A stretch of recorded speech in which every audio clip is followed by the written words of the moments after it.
We'd like to begin by acknowledging the traditional owners and custodians of the land which we are filming today, the people of the Kulin Nation. We also pay our respects to their elders, past and present. Hello and welcome to Queued Up. Today we have Lucinda Goodwin on the podcast. Thank you so much for joining me. Thanks for having me. To give everyone a bit of a rundown of what Lucinda does, you're a music photographer, you're based in Melbourne, you've got over a decade of capturing the energy, emotion and identity of musicians. Some of the people that she's photographed you might know: Elton John, Ed Sheeran, the Foo Fighters. I'd say the list is pretty good. And then obviously some Australian legends, including Paul Kelly and Jimmy Barnes. You've also been recognised and won the 2023 Ross Lipton Award and the 2024 Australian Women in Music Award. Got quite a bio here. Quite impressive. But it's amazing to have you on. And I'd love to know, can you give us a bit of a rundown on your journey so far? Where did you start? What got you into photography? And what sparked that passion? Yeah. So I think I was always the person to take a camera on school camp. I don't know if that's a normal Oh, yeah. Yeah. Okay, cool. Digital camera on school camp. Film camera. I'm that old. I actually have one in my bag today. I love that. So yeah, I was always very interested in pinching my dad's SLR, shooting with that. And then instead of going to schoolies, when I graduated, I decided that I wanted to go to Falls Festival because that was still on down at Lawn. So I spent the money I would have to go there instead. And at that time, you're allowed to take your camera. You can shoot in the crowd. So I did that. I'd also been accepted into a 2-year course in photography. So I was like, cool, this is a fun thing. And I had a few friends that were in bands and stuff that, they were come and shoot this gig or come along with me and, hang out. So that's kind of where it really started. And then once I started studying, I jumped on a bunch of publications and started shooting music and then just grew from there. So I just started then working with artists directly and festivals and now we're here. Yeah. And do you find that you work so closely with music? What is in your headphones at the moment? Does what you're seeing on stage influence that? Yeah, a lot. If I'm editing something, I typically choose to listen to the artist that I've photographed. Just, I don't know why. It's just a weird superstitious thing that I do all the time. But a lot of Taylor Swift at the moment. We're just you're speaking to the the right person. I knew that we were on the same wavelength. But yeah, so a lot of Taylor Swift at the moment. But a lot of artists that I'm working with as well send me their new unreleased stuff as well so that we can work out visuals for artwork and that sort of thing, which is really fun. So a lot of new music that no one else has heard, which is awesome. And I know that in building a song and in building a world around that song, as an artist myself, I understand that it's so important to hear the music. Yeah. When you hear that song, what are you thinking? Are you thinking, I can see these colors being the cover for this album or this song, or I think we could shoot in this location? Does it spark those ideas for you? Yeah, 100%. I try to ask the artist first before I sort of put my spin on it. Most of the time we're on the same page, but yeah, it's really good to hear the music before you start creating visuals. It's a partnership. You've got to work together on it. But yeah, definitely when you're starting to listen to stuff, you can feel the mood. You can kind of feel, is this a dark, moody kind of vibe? Is this a bright, happy sort of feel? It really influences how you go about shooting it. And you've actually mentioned that some of your defining moments have been in the photo pit. Yeah.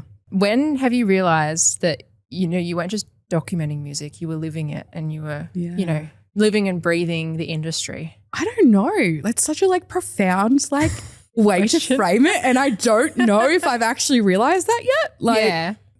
It's a lot of times I just find myself at a pinch me moment where I'm is this actually happening? What is my life? I think I remember photographing the ARIA Awards when I was 21, I want to say. Yeah. And it was the second time I'd done it, and I was my dad was checking on me because I was in Sydney, and not that I hadn't been to Sydney before. I go to Sydney maybe 4 times a year, but I remember texting him at midnight and being he's are you okay? I'm yeah, I'm on a rooftop of the Star Casino having beers with Molly Meldrum. And as a 21-year-old, sentence. That's not a normal sentence at all. I'm just what is my life? So yeah, there's been so many moments like that where I've just gone, is this real? how do I get this lucky to do this every day? Like, I need to unpack that. I feel like that is such a unique situation to be in, and I'm sure that you feel like you have so many of those moments in the music industry where you go, how did I even end up here? Yeah. Are there any else that come to your mind? Anything else? Definitely this year I got to work with Kasey Chambers. So we had, I'd photographed her a bunch of times already. And then she played Queens of Music Festival, which is like my hometown festival that I've been photographing since I was like 15. And so she was there last year and ended up buying an image for her US tour poster. Oh, wow. Yeah. So she bought an image off me. It was a US tour poster. And she ended up like messaging me one Tuesday morning. I like had just woken up out of bed. It was like 8 a.m. She's like, hey, I hope you're having a great week. Can you send me your postal address? Because I want to send you something. And I'm like, what on earth is going on? And she ended up sending me the tour poster from New York. She brought it home with her. She'd rolled it up. It's like an A0 poster. She's rolled it up, brought it home from New York to then send to me for me to have it because it's like my image, like huge. Wow. But I also got to work with her at Blues Fest, which was so special. She's like the queen of Blues Fest. So it was very, very cool to work with her. And she's like so down to earth and such a lovely human being. And her whole band is just so lovely. And got to run around on stage and shoot that set, which was so fun. I feel like that's so exciting, especially when you're working with an artist that you can just feel the passion is just there. Yeah. And you as a photographer, obviously you're turning that passion into a still image. Yeah. How do you find that you capture that the best when you're on stage? Yeah, it's almost like reading people's mind. It's so wild. Like you have to kind of like predict what's going to happen before it happens. A little bit psychic. A little bit like witchy. But honestly, like artists like do the same mannerisms, whether they know it or not. Like sometimes like bigger artists, it's all choreographed. They hit a certain mark at a certain point. Like it's very like repeatable. Like you can do it over and over again. But some artists don't even know that they do that. So like I know that I had a few friends that I was shooting sort of in the local scene when I was younger. And I'd always like nail this jump shot that this particular artist would do. Like they would jump at a certain point in the song. And he was like, how on earth do you always get that shot? Every single show I would get it. And I was like, well, because at this point in the song you do this and then you do this and then you walk over here and then you do that and then you do. And he's like, how do you know that? And I'm It's like, oh no, I am predictable. Yeah, I'm like, whoa. But it's just like, picking up on little cues. Like if someone walks to one side of the stage, they're probably going to do it to the other side of the stage. So just like picking your moments and just watching what's happening as well. I think being really thoughtful in like how you're photographing as well is so important. Just making sure that you're like comfortable with like, if that was my image, like would I be okay with that on the internet for the rest of my life? Like thinking about it in that type of way as well. Yeah. And do you feel that I guess you would capture things differently, whether it be a stadium or a local gig? Yeah. And how do you change your techniques or how you might think about an image? I definitely like try to shoot in the same sort of way. Like I want to make local artists look like they're playing a stadium show. Like I want it to look like a full room and they've got so much energy on stage. Like you want to be able to capture, it's a bit like listening to their music. You want the visuals to relay that. Like it's the same with live. Like you want the live production of something to look like your images. So I think it's, definitely watching the mannerisms on stage and like, I think also just, going about it the same way, trying to photograph it in the same way. Like some of those local artists are like, oh, that's literally the same shot you shot of Foo Fighters as of me. Like it's just that the stage is like 10 times bigger. Yeah. And like you've shot images of me and I still like hands down think they're the best things I've ever seen. I'm like, how did she make that look? That was like, a very dark venue. It was so dark, but the photos were just so outstanding. Thanks. I'm like, oh, now I've got them forever to cherish them. I'm like, she is the best. After that moment, I was like, this is the best thing ever. But I want to jump a little bit more into the industry side of things and unpacking, whether you've ever been challenged or told no and then how you've used that for fuel. Because I think everyone's been told those things, but especially like women in the music industry. Yeah. It can sometimes be an uphill battle. 100%. And then obviously as a photographer, I'd love to hear your insights. Yeah. So like my first no was like my careers counselor at school.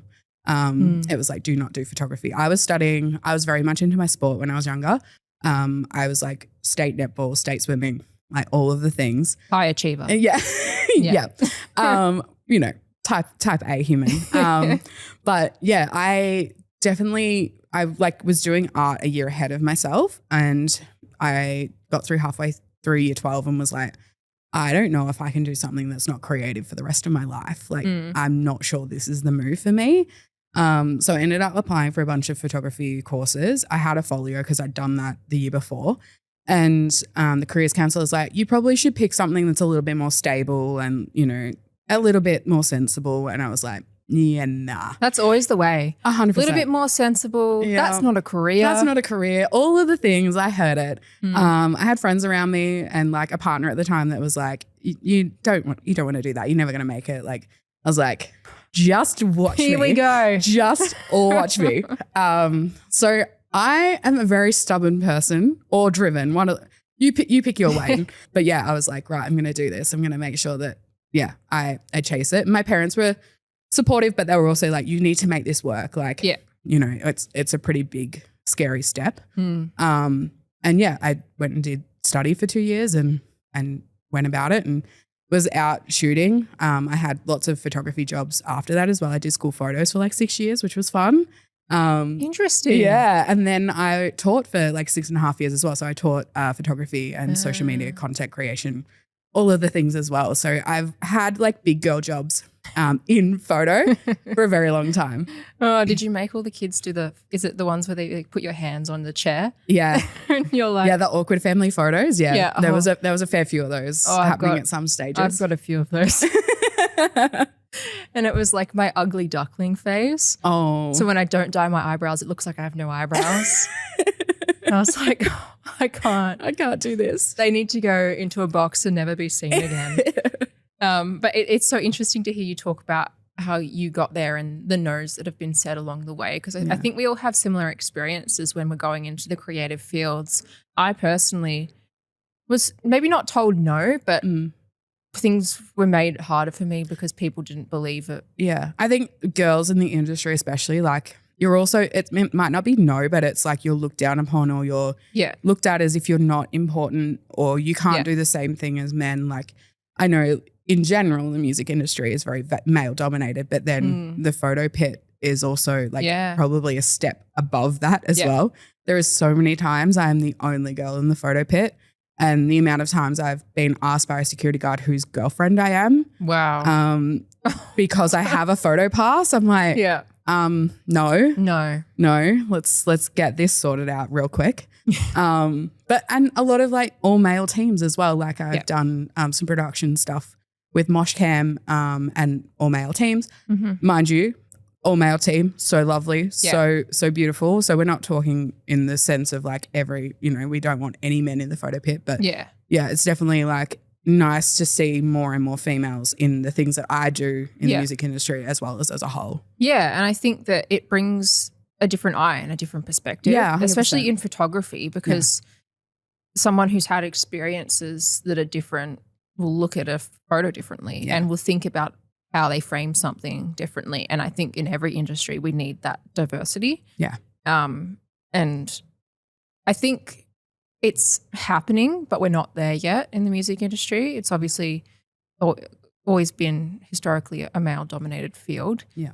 And I also experienced that a bit being in a tech company as well. I think both fields have been historically quite male-dominated. Yeah. And as a woman, it's a very interesting path to navigate, because it's, how do I be assertive but not get told that I'm too much? Yeah. Or like annoying or complaining? Or how do I, progress my career in this way without seeming a certain way? Yeah. And the older I get, the more I realize how prevalent that is. Yeah. I think subconsciously we kind of like go like that extra mile to like prove ourselves. Like I don't think about it often, but I'm like constantly then sitting back and going, oh, I worked my butt off to like prove that I was as good as the boys that were in the photo pit. Like, and I'm sure that's like a very common thing for most girls in the music industry, that you're just pushing that little bit harder to just prove yourself. And jumping back to 2020 now, I don't think it's a year that anyone really likes to jump back to. No. But you pivoted a little bit in 2020. Did, yeah. Doing music from the burbs. Yeah. Can you tell us a little bit about that? Yeah, so that was a little project that I did. I live in Geelong, so we had slightly less restrictive rules in COVID. And so we were allowed to, at one stage, like visit one-on-one friends and family and stuff.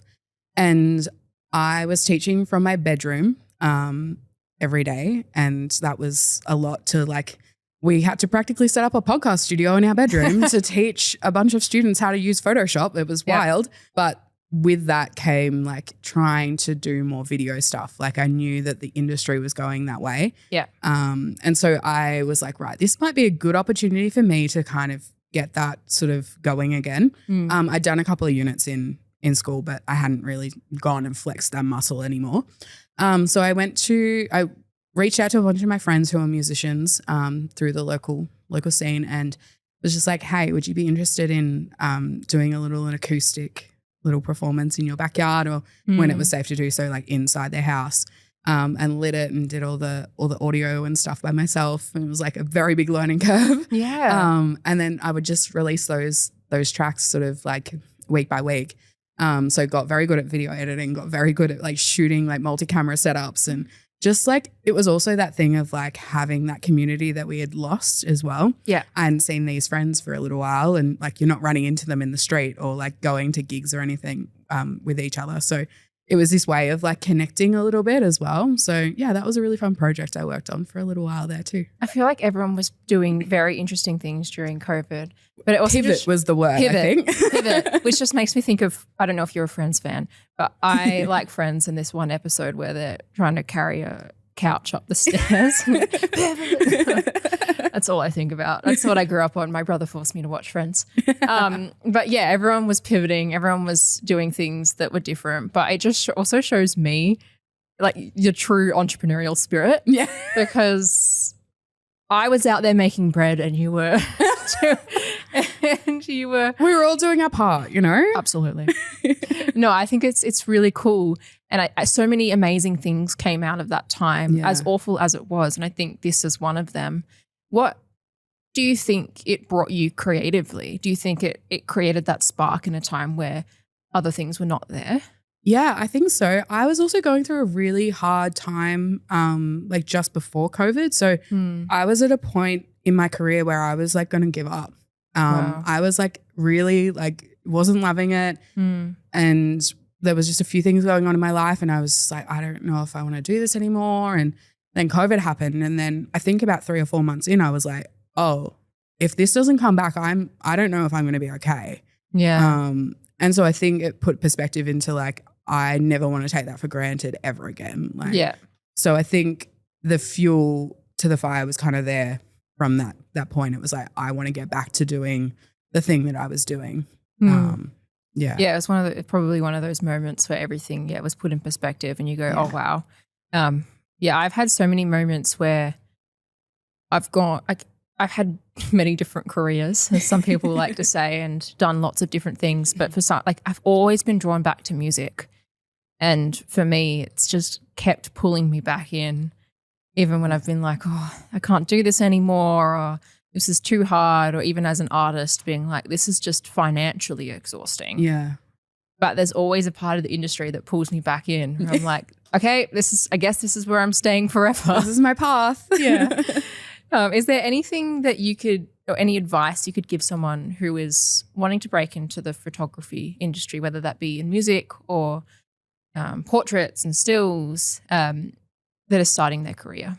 Yeah, I think starting small. Like we see all this stuff on social media of like, I want to shoot the biggest artist and like really go from like 0 to 100. And I used to see it when I was teaching as well a lot, that like students would want to just go to the top of the tree. Yeah. And you've got to lay those foundations. You've got to build up your career. I like started shooting in local pubs like every night and like just hanging out. Like I very much got lucky in shooting like some bigger artists as well, straight off the bat. But yeah, building that portfolio and building that connection and with your local scene as well, I think is really important.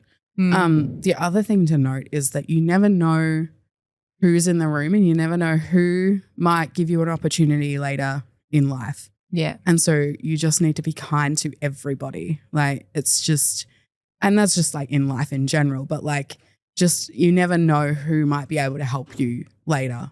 Yeah. Can't burn any bridges. That's No. something that I always have a motto. I'm like, always leave it with your head held high. Yeah. Because every industry is a small industry, and it's always going to be people that know people that you know. Yeah. So just make sure a good impression can go a long way. 100%. Yeah. And you might then become the first person that someone thinks of when they're in a different conversation. I think the one thing that you said that was really interesting is, starting small. Yeah. I think that's something that we lose a concept of because of social media these days, because people show when they're going well and they're not showing the build up. I think it's the same as artists when they go, oh, where did Sabrina Carpenter come from? I'm like, this girl's had like 7 albums. What do you mean? Like she's been around. Yeah. There's not really a thing as an overnight success. No. And I think that's the same with photography. You've got to build from the start, and you have to build with people at your level. Yes, 100%. And build up together. Yeah. Yeah. Because that's how you'll see success, and you'll have a really core base of people who have all done something together. Yeah. I'm really lucky where I live regionally. So I've lived in Geelong my whole life. And so I had that core group of friends that were all musicians and artists. And so if someone wasn't playing a gig, we were all at a gig. Yeah. And so it was just this like camaraderie of every single person showing up to every single show. And this is when I was like 19, 20. So like in formative years of me building a career, and also just like going out and having those like nights out. I was never like one to go night clubbing or anything. I was always like, let's go to a gig. Like, let's go to the pub. Who's playing? What's going on? Like, so I think, building that local scene as well is so great, because then, as you said, like you're building with each other, and like hopefully that goes as far as, playing stadium shows and playing bigger acts. Like it is just that supporting of one another. Yeah. And do you find that, I guess, the social media element of photography now and having to showcase everything and be online, is it hard to remain authentic? Or do you feel, because I feel like it's obviously I always struggle with this, because I think it's somewhat a performative act, social media, but you want to showcase your best, right? Yeah. Like no one wants to put up, oh, I've been crying and this is me. And but that's not all of life. So how do you find you manage obviously showcasing all of the highs that you have? Yeah. I've just gone, as of like the start of this year, gone into social media management for a couple of brands. Oh, cool. And so I've been doing that. So I'm actually really bad at my own social media. That's always the way with social media managers. It's like, I do not have the brain space. I get home and I don't want to do it. I am trying to be better, but like we're getting there. I've seen you on TikTok. Yeah, I'm trying real hard. I've got a little like setup in my studio. I moved into a studio a couple months ago, and like trying real hard to be better at it. But it's hard. It's really hard. And like I always like talk, because I'm doing a bit of mentoring and stuff with like younger photographers as well. And like a lot of time when I was teaching as well, sometimes I'd actually bring out my Lightroom catalog and be like, right, we're going to show you what a shoot looks like and what you're seeing on my social media. Because it looks great that I'm shooting these massive artists, but I also had like, you normally get 10% is normally the rule of like good stuff versus crap. And so I would pull up my Lightroom catalog and I would show them like, this is what my Lightroom catalog looks like. I'm taking blurry shots. I'm taking out of focus things. Like there is stuff in here that I don't want the light of day to see, but you're seeing it now. But it's there. Like I'm not perfect. It just looks like that on social media, because I'm picking the very, very best. Like, and even like some shows I'm not necessarily putting on my social media, because like the time has passed, or like I find it hard because artists will sometimes delay posting the photos from the show. Yeah. So then I don't normally release them until the artist has. So then there's like, it's been 2 months and I haven't posted it, and then it's kind of lost its momentum, so I just won't post it. So it's hard to keep up. Yeah. Plus you'd have so much of a backlog if you were posting everything as well. Yeah. And people get sick of you. That's what I think. I'm like, they don't want to see every show that I shoot every time. Like, yeah, it's like a select portfolio. Curated. Online curated portfolio. Yeah. But I always find like the photography page is so interesting because you capture such unique moments at a show. And I think it's not always the artist as well. It's sometimes the fans and showcasing how they're feeling in those moments, which is really, really special. But yeah, I think before we wrap up, maybe we'll play a quick game of Quickfire. Yeah. If that's okay with you. That's fine. This is how we like to end our guest episodes. It's 3 little questions. Just little ones, not life-changing. Although the second one is kind of a big question. Okay. But the first one, the first concert you ever went to? This is not quick. So the Wiggles definitely as a child. Oh, wow. Okay. Like, you know, iconic. The original? Yeah. But Taylor Swift was actually the first like show I went to as like an adult. Oh, which tour? Fearless tour. It was at Rod Laver. I was up in the nosebleed, like in the very back row, in the very back corner. Yeah. And I still have the ticket. Like I've kept all my tickets, which is the one thing I'm so sad about now that I don't have physical tickets anymore. Yeah. Like I paid like $80 to see Taylor Swift back then. Wow. Like it's wild. That would have been the one, oh gosh, here I am outing myself again.